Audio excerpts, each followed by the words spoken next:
Schedule 3 of the companies act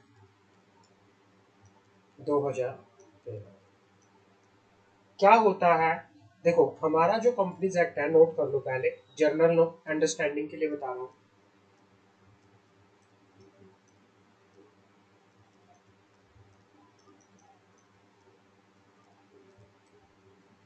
companies act जो बना हुआ है, कंपनीज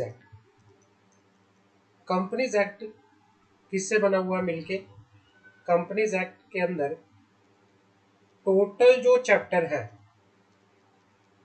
जो बेयर एक्ट हमारा कंपनीज एक्ट का है, उसके अंदर टोटल चैप्टर जो हमारे हैं वो 29 चैप्टर्स।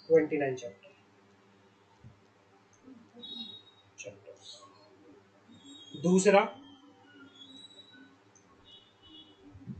जो हमारे सेक्शंस हैं, टोटल सेक्शन, वो है सेक्शन 470, 470 सेक्शन है टोटल। और हमारे टोटल शेड्यूल्स जो हैं वो कितने हैं? 7 शेड्यूल्स। टोटल शेड्यूल जो है 7 है शेड्यूल्स।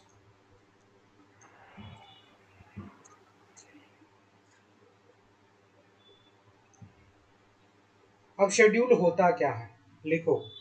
शेड्यूल क्या होता है? सेक्शन का पता है आपको? सेक्शन क्या होता है? एक होता है, यहाँ पे लिखो सेक्शन, एक होता है रूल, एक होता है शेड्यूल। सेक्शन जो है एक particular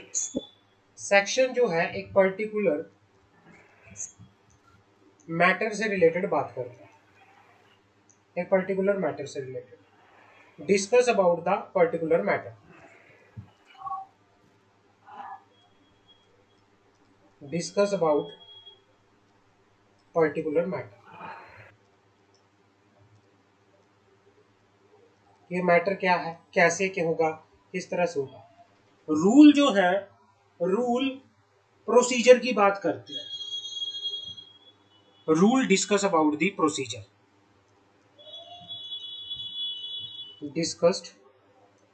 discussed about the procedure.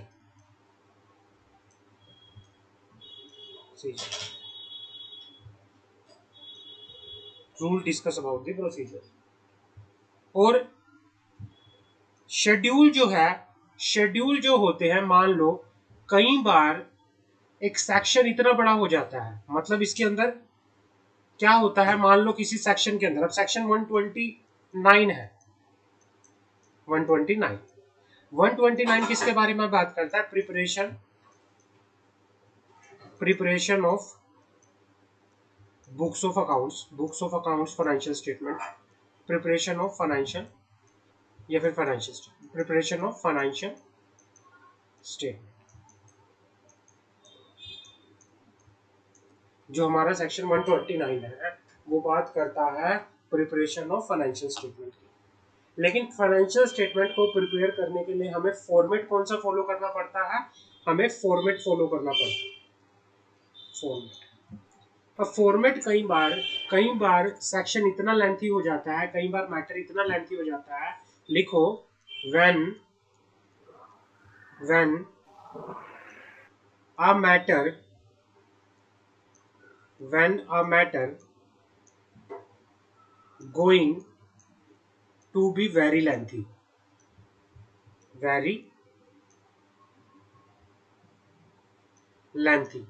जब एक मैटर पूरा लेंथी हो जाता है तो सेक्शन में ना डाल के उस मैटर को कहां डाल दिया जाता है?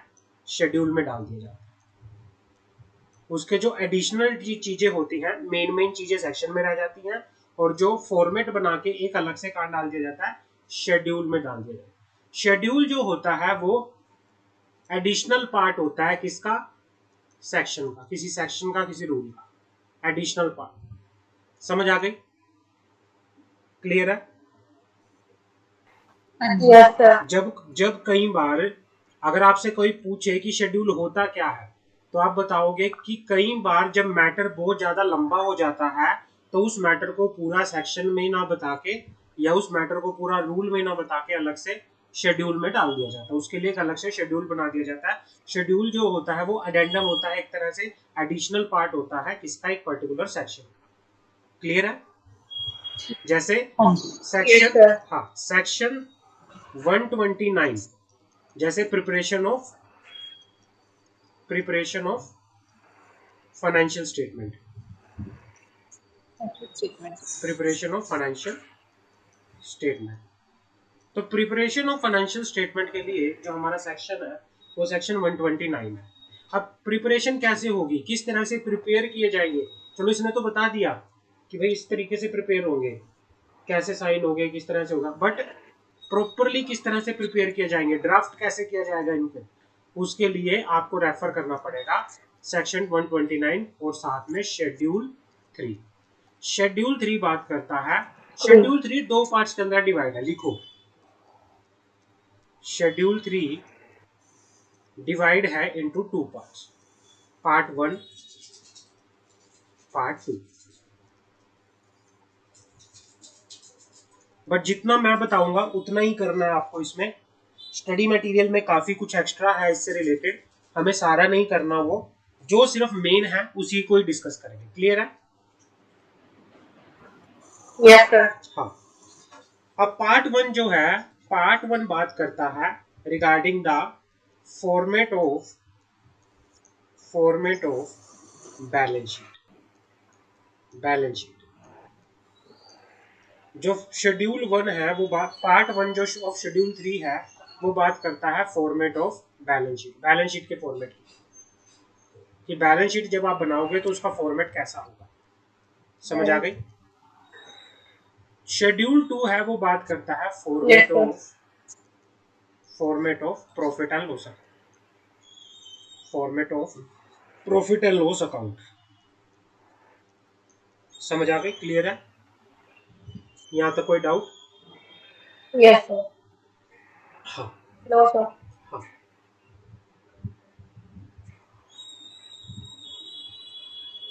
हैज पर द, लिखो पहला पॉइंट लिखो, हैज पर the schedule 3, as per the schedule 3 it discussed about the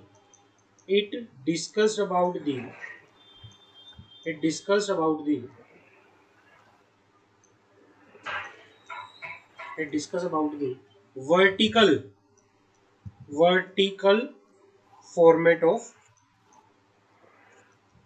balance sheet. ये बैलेंस शीट के वर्टिकल फॉर्मेट की बात करता है, and the vertical format of profit and loss, vertical format of profit and loss account. समझ आ गई? Yes sir. Point number 2,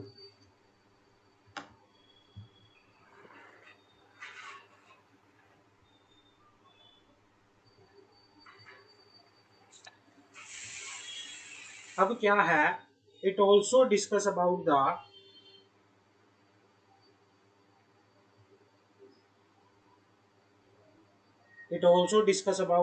various information. It also discuss about the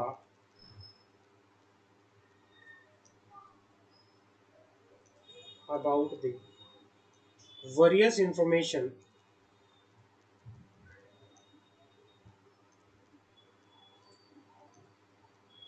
which needs to be provided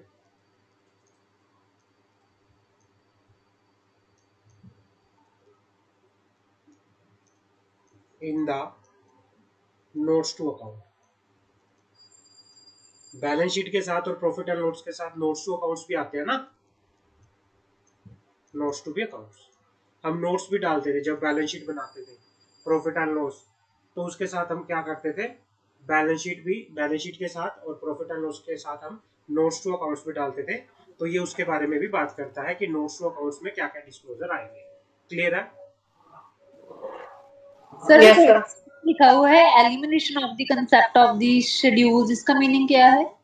elimination of the concept of schedules, पहले क्या होता था, पुराने schedule 3 schedule आने से पहले, शेड्यूल 3 जब ओल्ड कंपनीज एक्ट हुआ करता था, जब कंपनीज एक्ट 2013 नहीं आया था, हमें ना जो अलग से क्या मेंशन करना पड़ता था, पुराने टाइम में शेड्यूल्स हुआ करते थे, शेड्यूल्स, शेड्यूल 1, शेड्यूल 2, अलग अलग शेड्यूल के अंदर नोट्स देने पड़ते थे, as per schedule 1 this note, as per schedule 2 this note, जब हम पुराने टाइम में बैलेंस शीट बनाते थे।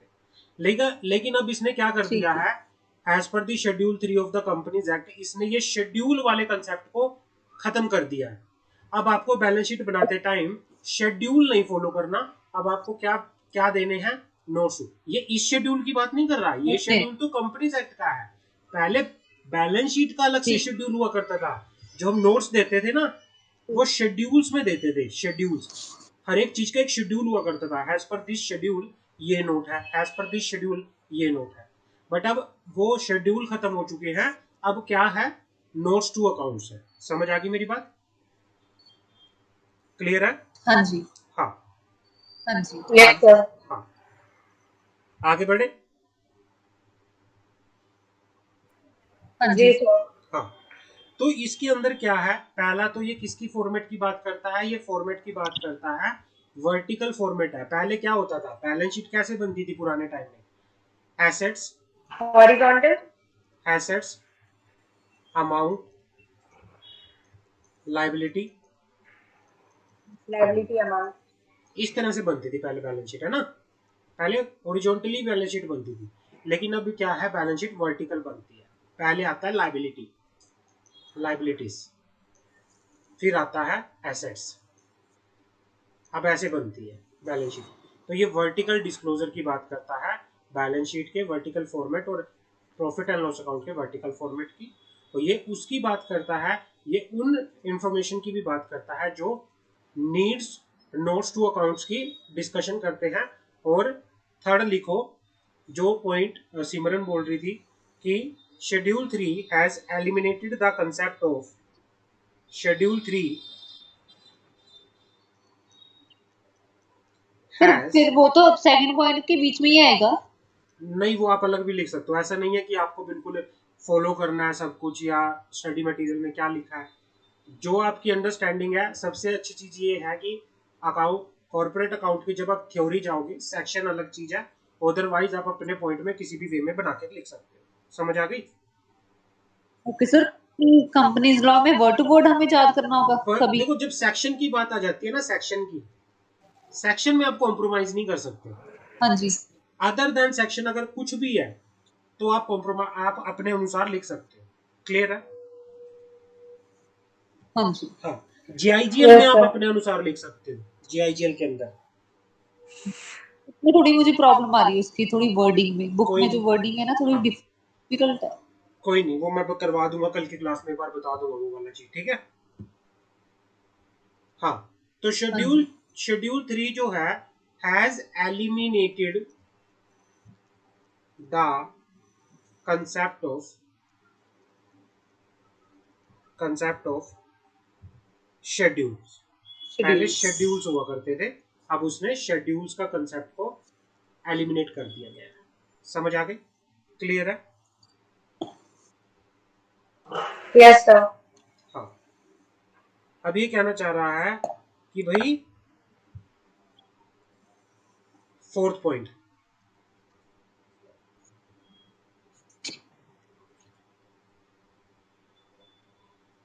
as per the schedule 3, as per the schedule 3, ये क्या कहता है कि जो प्रॉफिट एंड लॉस का, as per the schedule, the debit balance of profit and loss, the debit balance of profit and loss account, इसको कहां शो किया जाता है? डेबिट बैलेंस होता क्या है प्रॉफिट एंड लॉस अकाउंट का? लॉस। डेबिट बैलेंस को कहां शो किया जाता है? प्रॉफिट एंड लॉस अकाउंट के डेबिट बैलेंस को, इसको शो किया जाता है अंडर दी, लिखो, अंडर दी हेड ऑफ, जो डेबिट बैलेंस होता है उसको बोला जाता है लॉस, उसको शो किया जाता है under the head of reserve and surplus, reserve and surplus, reserve and surplus as negative balance, as negative balance।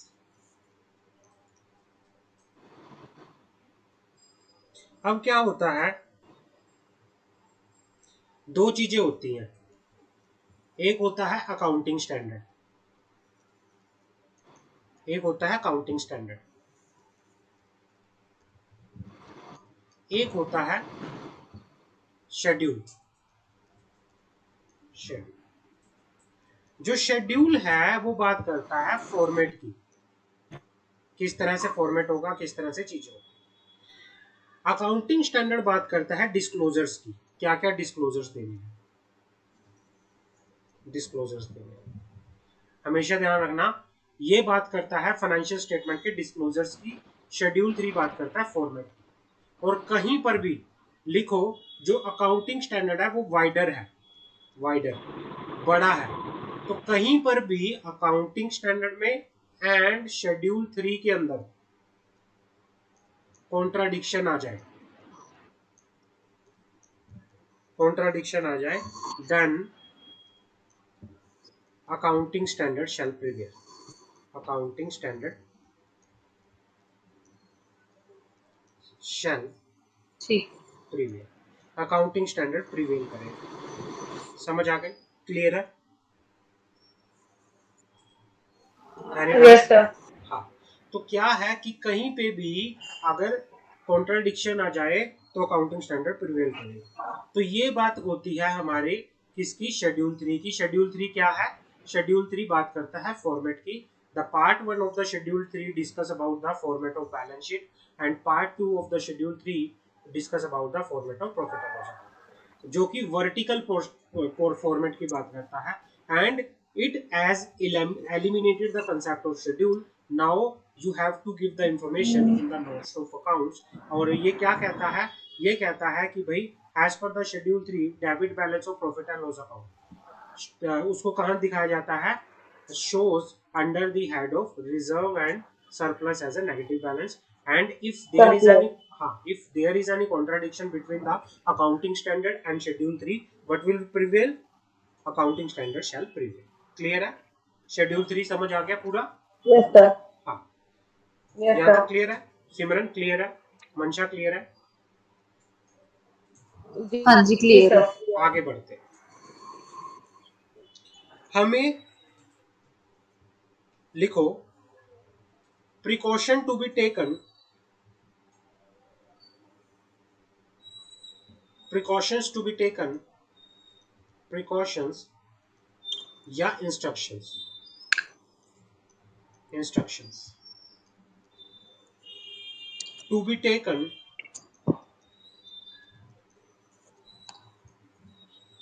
while, sir 6 point है। ये नया टॉपिक है, नया टॉपिक। प्रिकॉशन इसके पॉइंट सारे हो गए? हाँ, इसके ये पॉइंट जो मैंने इंपॉर्टेंट पॉइंट बताए हैं, दैट ऑल क्लियर, सब कुछ हो चुका है उसके अंदर, बाकी करने की जरूरत नहीं है? नहीं नहीं नहीं, जो मैंने जो बुक, हाँ, क्योंकि कई टॉपिक इसके अंदर ऐसे हैं जो लेंथी हैं, जो एक्स्ट्रा हैं, वो मैं नहीं कराऊंगा, वो अकॉर्डिंगली नहीं करेंगे, दैट्स नॉट अबाउट। तो हम अकॉर्डिंगली जो इम्पोर्टेंट चीज है वो करके यहाँ पर चलेंगे, जो एग्जामिनेशन पॉइंट ऑफ व्यू से आपको जो जर्नल पता होना चाहिए और जो एग्जामिनेशन पॉइंट ऑफ व्यू से इम्पोर्टेंट है, दैट्स इट। ठीक है ना?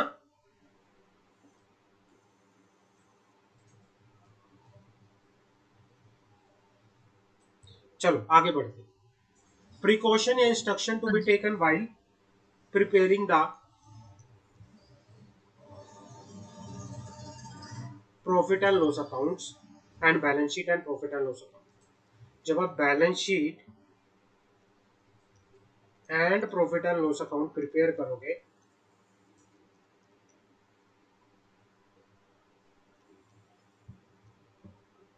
प्रिपेयर करोगे तो आपको कौन कौन सी प्रिकॉशंस लेनी है, कौन कौन सी इंस्ट्रक्शन लेनी है।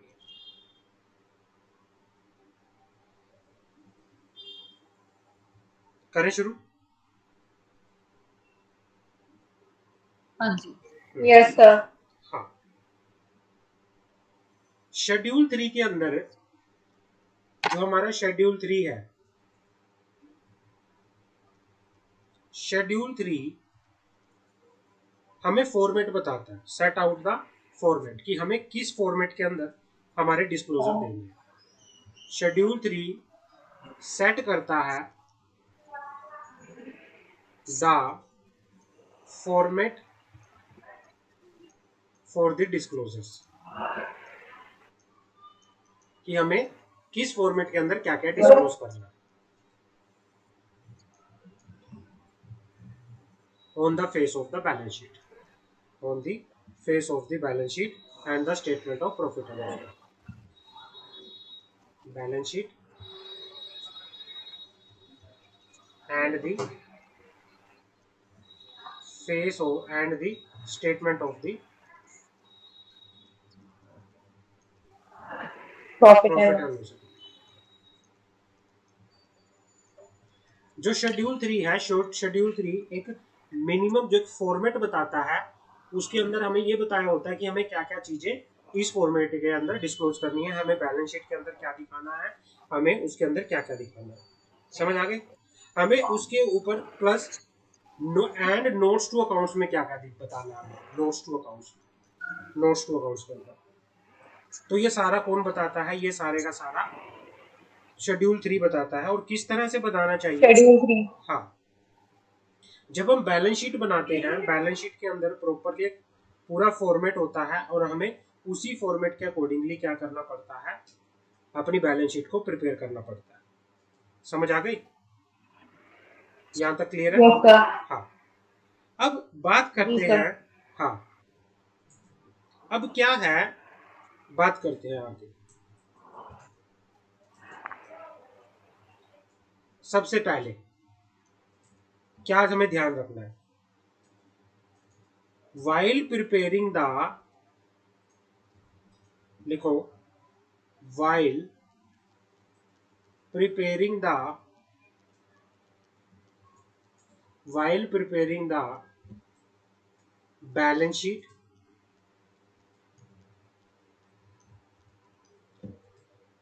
and statement of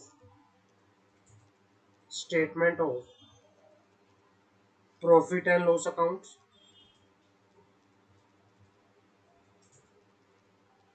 and notes to accounts and notes, हमें क्या ध्यान रखना है? हमें क्या ध्यान रखना है? वी हैव टू, लिखो, वी हैव टू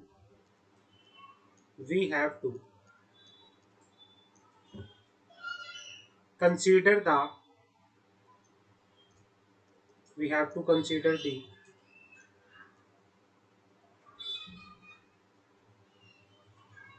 क्या क्या कंसिडर करना है?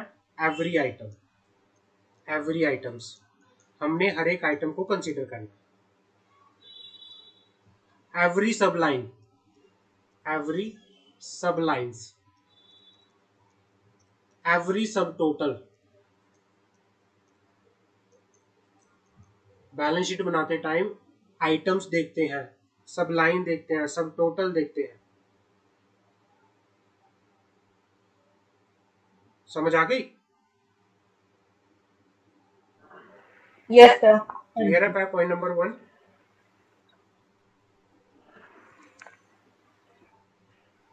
क्लियर है? Yes, sir. Clear. हाँ, वी हैव टू कंसीडर, जब हम प्रिपेयर करेंगे बैलेंस शीट को, हमें हर एक आइटम को, we have to consider every item, every sub line, every sub total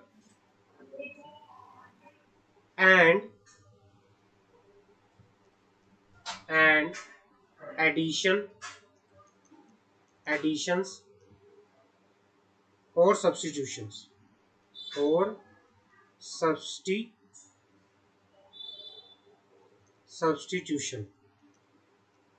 substitution on the face of financial statement, on the face of financial statement.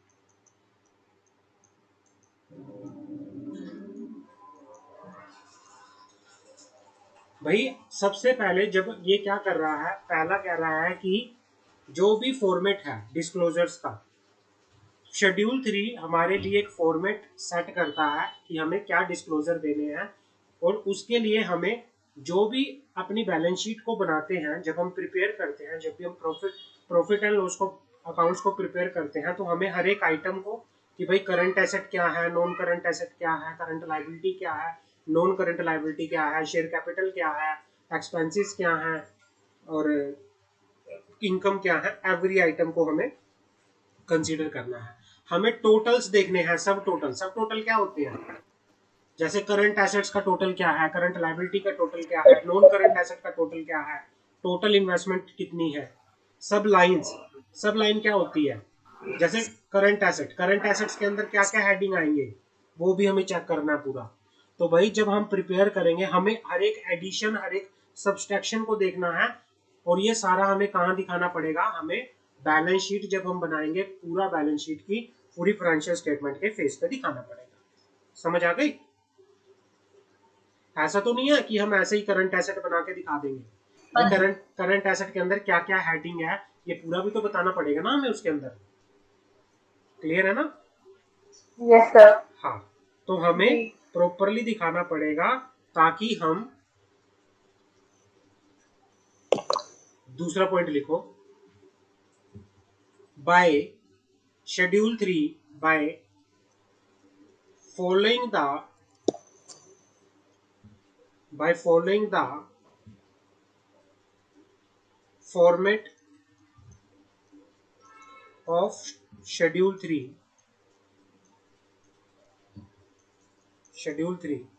we can analyze the financial position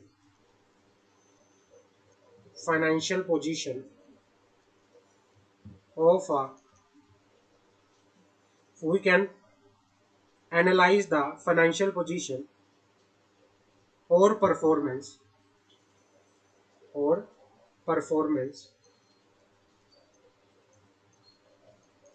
of a company। अगर हमने properly ये पूरा follow किया है तो हम क्या कर सकते हैं, एनालाइज कर सकते हैं क्या, प्रॉपरली पोजीशन को, properly financial performance of the company. तो पूरी परफॉर्मेंस हम अच्छे से क्या कर सकते हैं, अच्छे से हम एनालाइज कर सकते हैं। ठीक है ना? एनालाइज कर सकते हैं। हाँ, यस सर। क्लियर है? तो अब ये क्या जी होता सर। है कि क्यों फाइनेंशियल पोजीशन, जो फाइनेंशियल स्टेटमेंट है भाई, सब कुछ हमें फाइनेंशियल स्टेटमेंट की पे ही, मतलब जो बैलेंस शीट जब हम बताते हैं तो एवरी आइटम, वाई, एक क्वेश्चन आता है, why every item, why every item need to be present on the face of the financial statement, need to be present on the face of the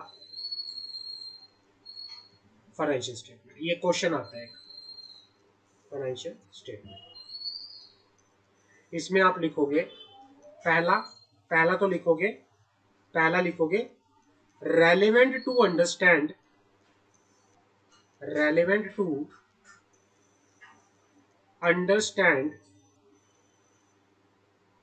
the financial position or performance of a company, relevant to understand the financial position। ये help करता है कि भाई किस तरह से हम financial position को अंडरस्टैंड कर सकते हैं किसी कंपनी की, और how to and it will help us how to fulfill the, and it will help us, point number 2 financial, पहला नंबर है हमारा relevant to understand the financial position of the company, financial position of the company. और दूसरा point हमारा है, दूसरा point आप लिखो,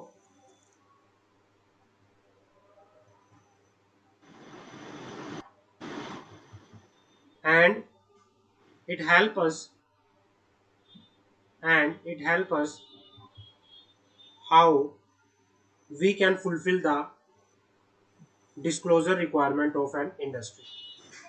समझ आ गया पॉइंट कि भाई क्यों हर एक आइटम को बैलेंस शीट पे दिखाना जरूरी है। क्लियर है?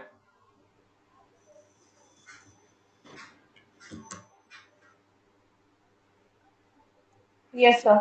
हाँ। और तीसरा पॉइंट लिखो, दो पॉइंट लिख लिए, ए बी, बी पॉइंट लिख लिया यहाँ पे बना के, यहाँ पे to fulfill the disclosure requirement, to fulfill the disclosure requirement of an industry, to fulfill the disclosure requirement of an industry।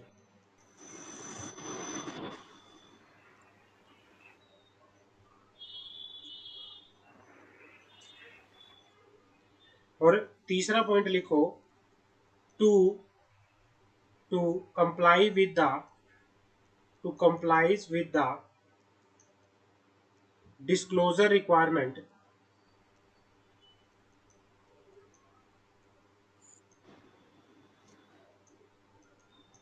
to comply with the disclosure requirement of Companies Act and Accounting Standard, Companies Act and Accounting Standard। समझ आ गई भाई? हमें जब भी financial statement को prepare करना है, तो फाइनेंशियल स्टेटमेंट को प्रिपेयर करते टाइम हमें ये ध्यान रखना है कि हम हर एक आइटम को, हम हर एक हेडिंग को, हमें हर एक टोटल को, सब टोटल को, एडिशन, सब्सट्रैक्शन, सब कुछ on the face of financial statement he show करें।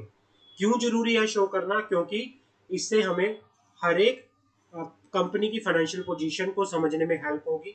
इससे हम डिस्क्लोजर रिक्वायरमेंट, जो हर एक इंडस्ट्री की डिस्क्लोजर रिक्वायरमेंट है, उसके रिक्वायरमेंट को पूरा करेंगे। और जो डिस्क्लोजर रिक्वायरमेंट कंपनीज एक्ट की है, जो डिस्क्लोजर रिक्वायरमेंट अकाउंटिंग स्टैंडर्ड्स की है, उसको हम पूरा करेंगे। यहाँ तक क्लियर है बच्चों? सिमरन और मंशा क्लियर है? Yes, sir. कोई डाउट सिमरन? जी सर। ओके, आगे हाँ जी बढ़े। सर, इसके बाद क्या लिखा है? Complies with the disclosure disclosure requirement requirement of of companies company act sector. And accounting standards. ठीक है। यहाँ तक कंसेप्ट क्लियर है? हाँ जी। Yes, sir. हाँ।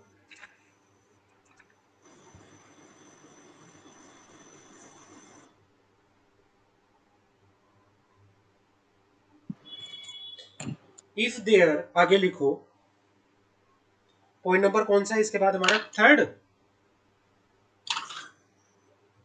हाँ जी, थर्ड पॉइंट है।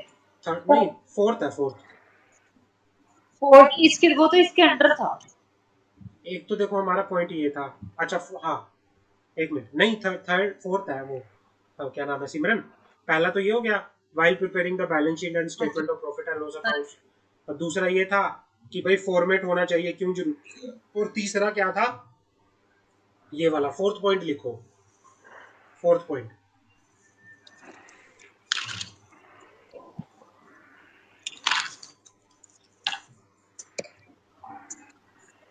Point number 4, if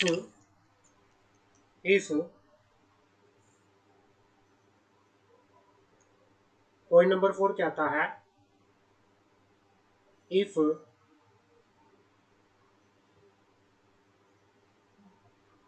any if any compliance requirement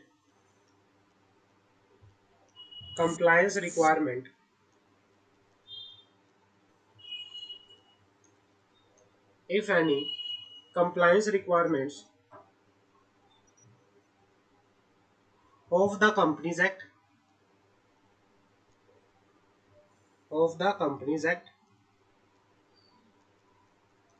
as well as the accounting standard. Accounting standards. As well as the accounting standard to the company, applicable to the company,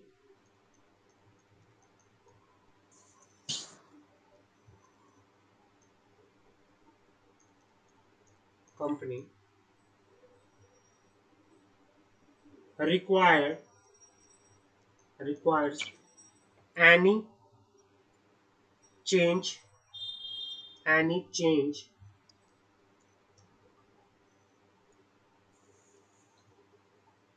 in treatment in accounting treatment any change in accounting treatment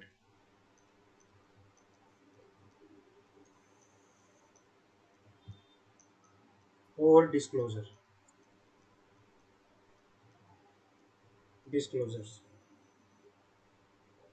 then then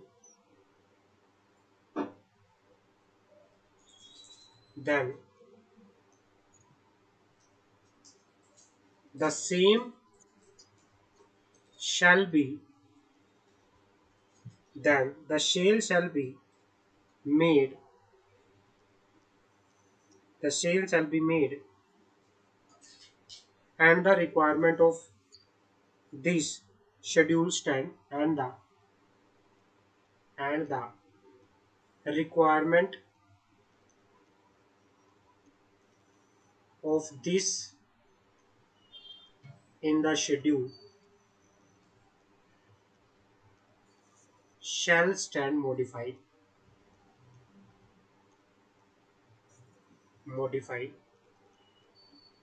accordingly.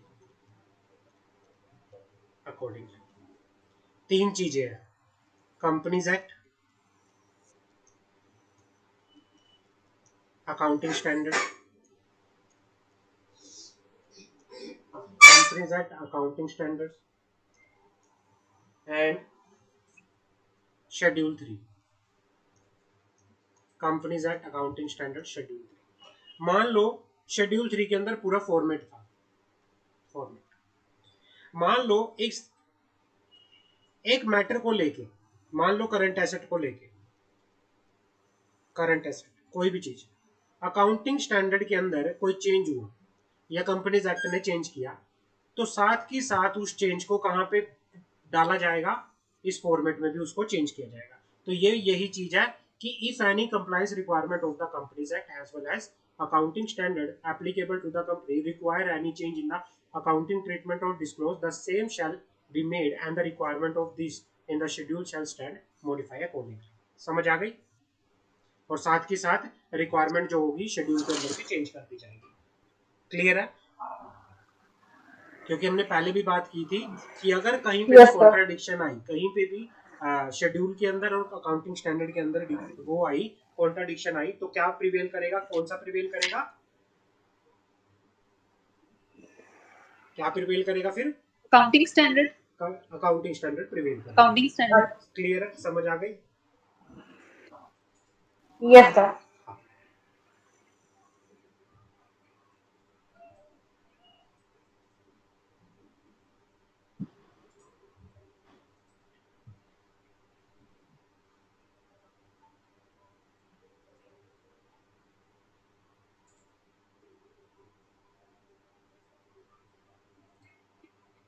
आगे बढ़ते हैं. Point number 5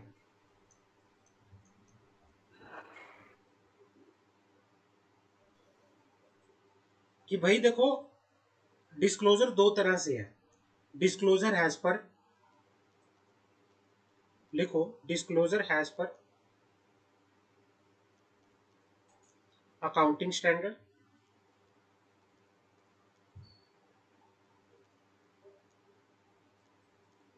और दूसरा disclosure है disclosure as पर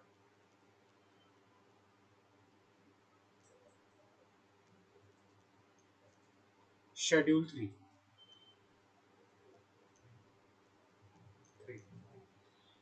जो accounting standard के disclosures होते हैं इसको लिखो, ये मैंडेटरी डिस्क्लोजर है. Mandatory mandatory disclosure. जो अकाउंटिंग स्टैंडर्ड के डिस्क्लोजर हैं वो मैंडेटरी डिस्क्लोजर्स हैं, और जो शेड्यूल के डिस्क्लोजर्स होते हैं वो एडिशनल डिस्क्लोजर्स होते हैं, additional disclosure to accounting standard. भाई पहले कंपनी को अकाउंटिंग स्टैंडर्ड के डिस्क्लोजर तो फॉलो करने हैं, जो शेड्यूल में और भी डिस्क्लोजर होते हैं उनको बोला जाता है additional disclosure, additional disclosure to the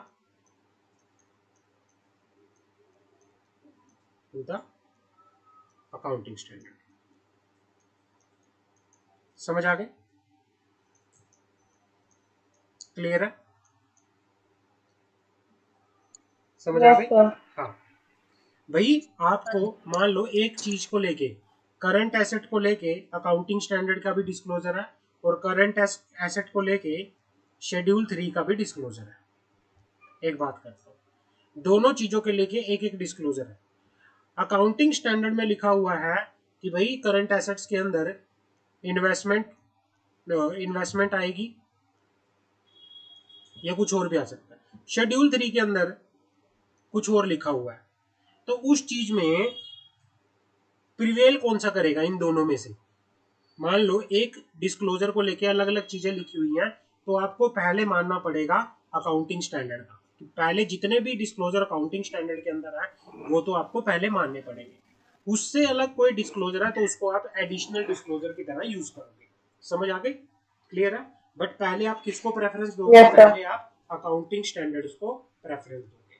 Accounting standard. हाँ, तो भाई डिस्क्लोजर जो है, डिस्क्लोजर्स, ये यहाँ पे एक लाइन आप लिखो, the disclosure requirement, point number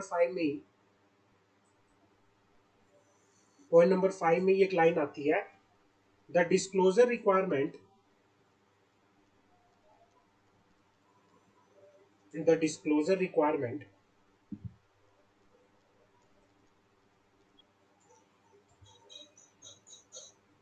of the disclosure requirement in the schedule, जो शेड्यूल के अंदर डिस्क्लोजर रिक्वायरमेंट है वो क्या है? Are in addition to, are in addition to the disclosure requirement specify in, the disclosure requirement in the schedule are in addition, वो addition होगी, additional होगी, are addition to the disclosure requirement of accounting standard, are addition to the disclosure requirement of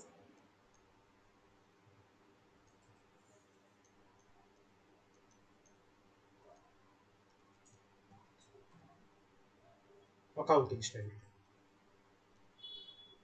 accounting standard।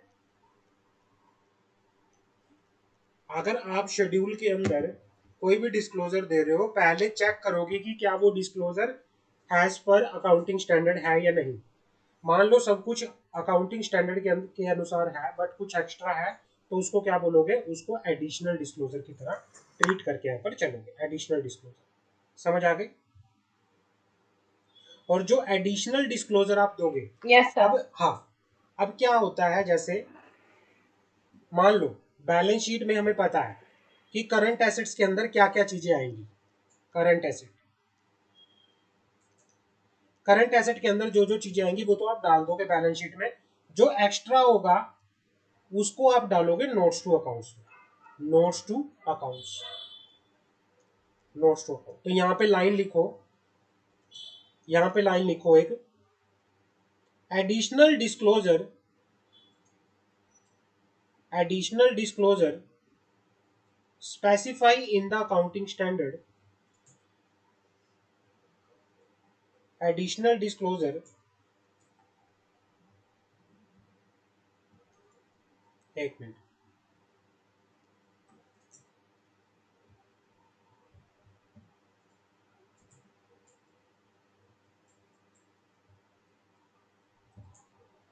हाँ लिखो, additional disclosure specify in the accounting standard shall be made in the notes to accounts or by way of additional statement।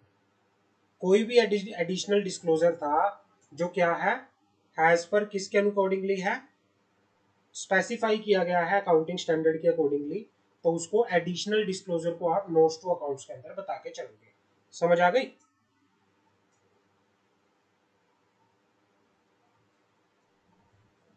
Ji sir. हाँ।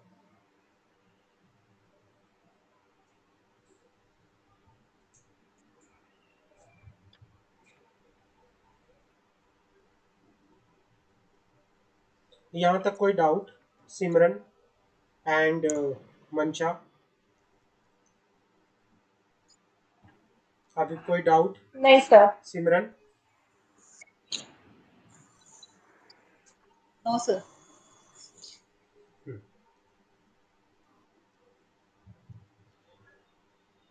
आगे एक point और लिखो, फिर हम इसको यहाँ पे क्लोज करेंगे।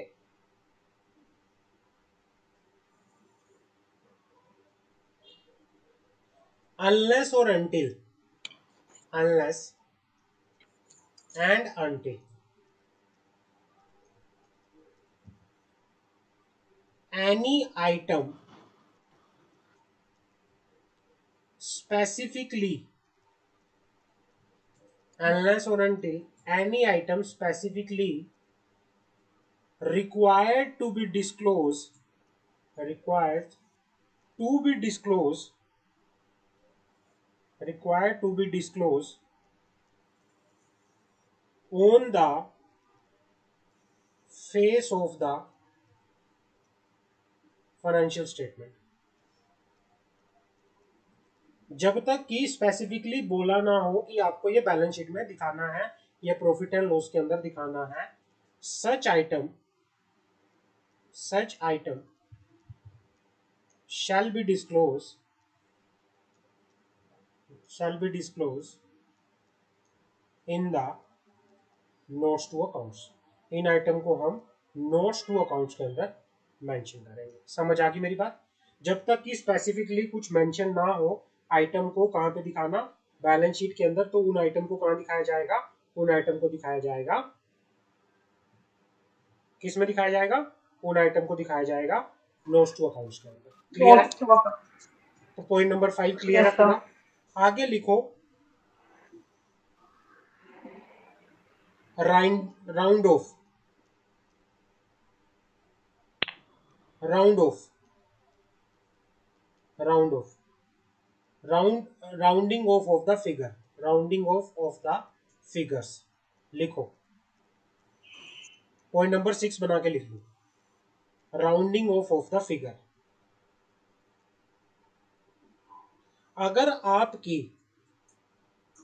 आपकी मान लो, लिखो एक हेडिंग लिखो टोटल इनकम, टोटल इनकम, और उसको कैसे राउंड ऑफ करोगे आप? अगर आपकी total income less than 100 crore है, अगर आपकी टोटल इनकम लेस देन कितनी है, 100 करोड़, रुपीज 100 करोड़, तो उसको राउंड ऑफ करोगे, लिखो to the nearest 100, to the nearest 100, nearest 1000,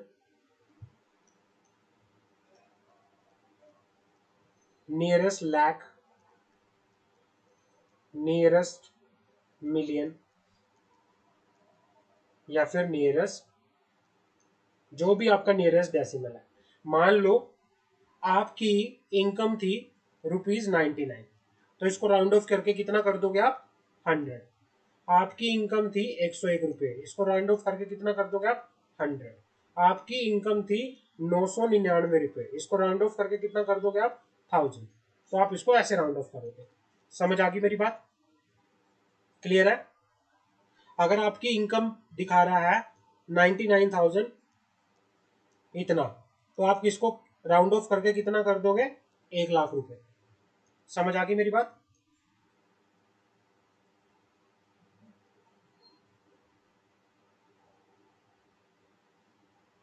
clear है? सिमरन एंड मंशा क्लियर है?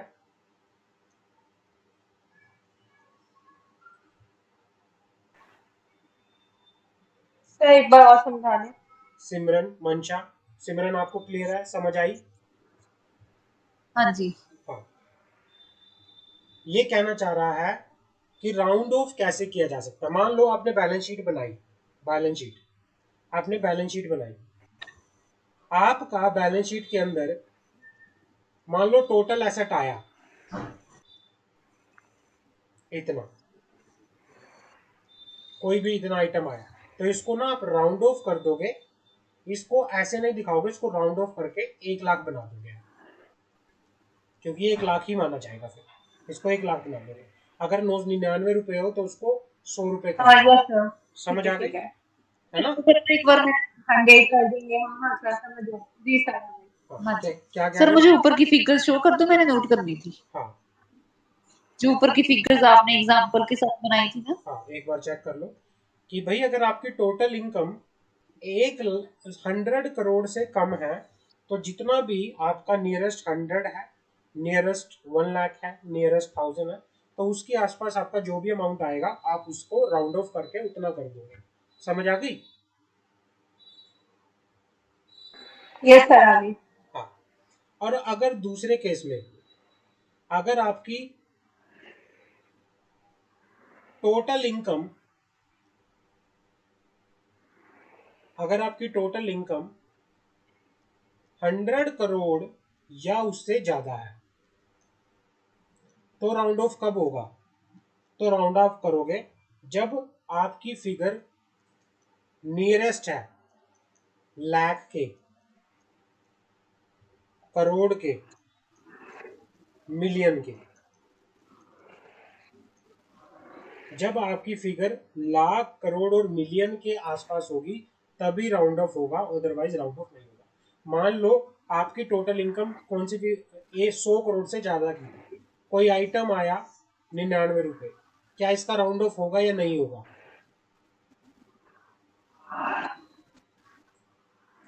सर हो जाएगा। इसका राउंड ऑफ नहीं होगा। सिर्फ पर वो लाख चाहिए ना, लाख और करोड़ तक चाहिए। अगर आपका जो राउंड ऑफ सिर्फ उन्हीं फिगर का होगा, अगर आपकी फिगर जो है 1 लाख के आसपास है, आपकी फिगर 1 करोड़ के आसपास है, आपकी फिगर 1 मिलियन के आसपास है, मान लो आपकी फिगर ये थी, तो क्या इसका राउंड ऑफ होगा सेकंड वाले केस में? हाँ जी, इसका होगा। इसका होगा। आपकी फिगर ये थी, क्या इसका राउंड ऑफ होगा? नहीं। नहीं होगा। इसमें सिर्फ लाख, करोड़ और मिलियन वाली फिगर का राउंड ऑफ होगा, और पहले वाले केस में अगर आपकी इनकम 100 करोड़ से कम है तो उस केस में 100 रुपए से लेके 100 का भी राउंड ऑफ हो जाएगा। अगर आपकी फिगर 100 के आसपास है उसका भी राउंड ऑफ हो जाएगा, 1000 के आसपास है, लाख के आसपास है, मिलियन के आसपास है, इन सब का राउंड ऑफ आपका हो जाएगा। क्लियर है? समझ आ गई मेरी बात? हाँ जी। Yes sir. आगे बढ़े। जी सर। आगे बढ़ते 7th पॉइंट लिखो। Once the unit of measurement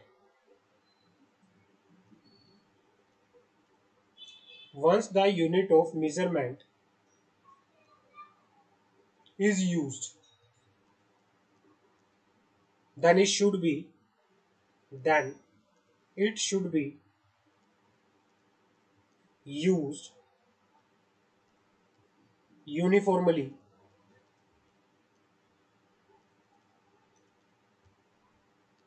in the financial statement. इसका मतलब क्या है बता सकते हो?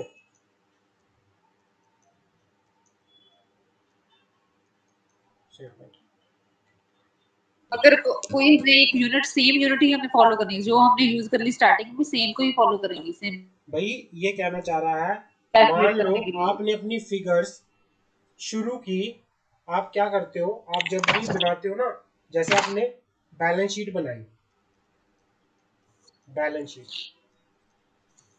बैलेंस शीट आपने बनाई, ये बैलेंस शीट आपकी तैयार है यहाँ पे।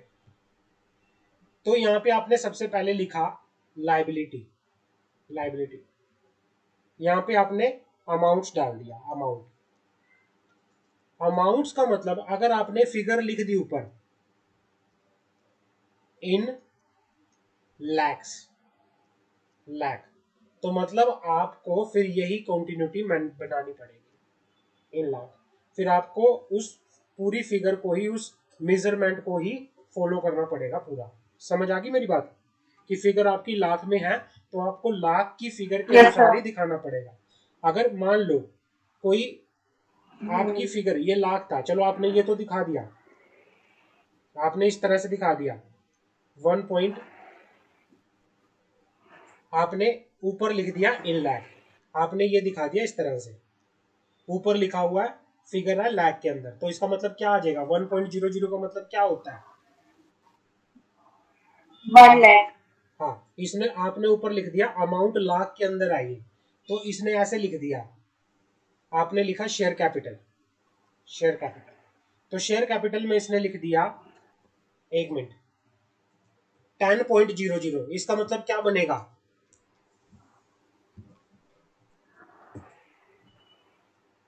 तो लाख ही बनेगा, 1 लाख। नहीं, इसने लिखा अमाउंट इन लैख, 10 10 है अमाउंट, तो फिर 10 लाख बनेगा। हाँ, और इसने ऐसे लिख दिया अमाउंट 10.00, तो क्या बनेगा ये? तो 10 लाख। 10 लाख, 10 लाख बनेगा ना।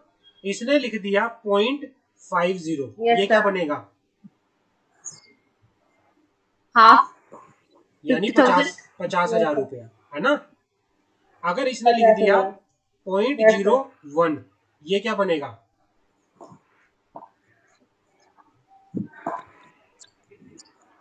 ये बनेगा 1,000 रुपए।